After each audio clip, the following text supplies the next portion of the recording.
आधी महाविकास आघाडी, आता महायुती, पण विषय तोच, फाईल आणि निधीचा. शिवसेना आमदारांच्या फाईल्स या अर्थमंत्री अजित पवारांपर्यंत पोहोचत नाहीत असा दावा राज्याचे परिवहन मंत्री करतायत प्रताप सरनाईक. 2022 मध्ये महाविकास आघाडीतून बाहेर पडताना शिवसेनेनं हाच आरोप अजित पवारांवर करत उद्धव ठाकरेंवर खापर फोडलं होतं. आता पुन्हा एकदा याच निधीच्या विषयावरून शिवसेना आणि राष्ट्रवादी झोंपल्याचं चित्र पाहायला मिळतंय. एसटीच्या पगारासंदर्भात बोलताना सरनाईकांनी थेट अर्थ खात्यावर रोष व्यक्त केला. एवढंच नाही तर दर महिन्याच्या 5 तारखेला अर्थ मंत्रालयात ठाण मांडून बसेन, जेणेकरून 7 तारखेला एसटी कर्मचाऱ्यांचा पगार नियमित होईल. दरम्यान सरनाईकांच्या या विधानानं शिवसेना आणि राष्ट्रवादीत सुप्त संघर्ष सुरू असल्याची चर्चा जोर धरू लागली.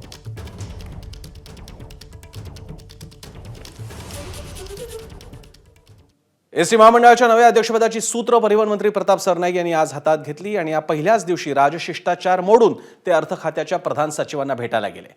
या बैठकीचा फलित म्हणजे उर्वरित 44% पगाराची रक्कम देता यावी, यासाठी 120 कोटींचा निधी राज्य सरकार तातडीनं एसटी महामंडळाला देणार आहे. तसंच पुढील महिन्यापासून एसटी कर्मचाऱ्यांच्या पगारासाठी लागणारा निधी हा 1 महिना आधीच एसटी महामंडळाला राज्य सरकार हस्तांतरित करणार, असं देखील या बैठकीत सरनाईकांना सांगण्यात आलं. अक्षय वाडकर आपले प्रतिनिधी आपल्यासोबत आहेत. अक्षय, अधिक अपडेट्स.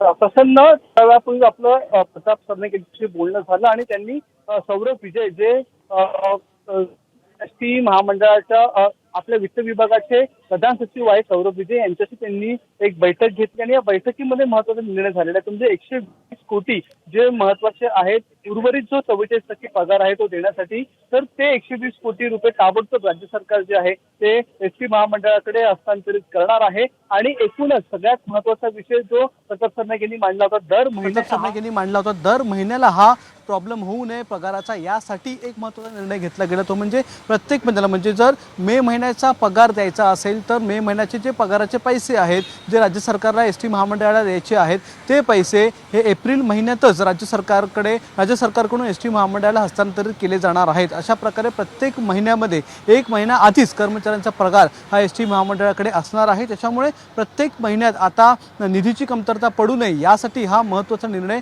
प्रताप सरनाईक यांनी सौरभ विजय यांच्याबरोबर जी बैठक घेतली त्याच्यामध्ये घेण्यात आलेला आहे. आणि एकूण एसटी महामंडळाला ज्या 1076 कोटींची गरज होती, जी गरज मार्च महिन्यामध्ये एसटी महामंडळाने राज्य सरकारकडे बोलून दाखवली होती, जसं पत्र दिलं होतं, तर त्या 1076 कोटींपैकी 120 कोटी आता देण्यात येणार आणि उर्वरित रक्कम जी आहे ती एसटी महामंडळाच्या LIC असेल किंवा PF असेल या सगळ्या गोष्टींसाठी महत्त्वाची आहे. तर ती उर्वरित रक्कम ही येत्या काळामध्ये 3 टप्प्यांमध्ये ही एसटी महामंडळाला दिली जाणार आहे राज्य सरकारकडून. असे 3 महत्त्वाचे निर्णय हे प्रताप सरनाईक यांनी घेतलेल्या बैठकीमध्ये हे झालेले आहेत आणि याची अंमलबजावणी ताबडतोब होईल. फक्त आता हे 120 कोटी रुपये जे ताबडतोब दिले जाणार आहेत ते कधी येतात ते बघावं लागेल, कारण की सलग 3 दिवस सुट्ट्या आहेत. आजचा दिवस तर संपलेलाच आहे. त्यामुळे मंगळवारी, जसं की काल एकनाथ शिंदे यांनी म्हटलं, मंगळवारी सगळ्या कर्मचाऱ्यांना त्यांचा उर्वरित 44% पगार जो आहे तो दिला जाणार आहे. त्यामुळे अतिशय महत्त्वाची बैठक झालेली आहे आणि या बैठकीमधून एसटी कर्मचाऱ्यांसाठी एक महत्त्वाचे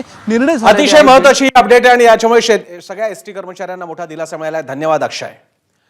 दरम्यान या संदर्भात प्रताप सरनाईक यांच्याशी संवाद साधला ABP माझानं, पाहूया.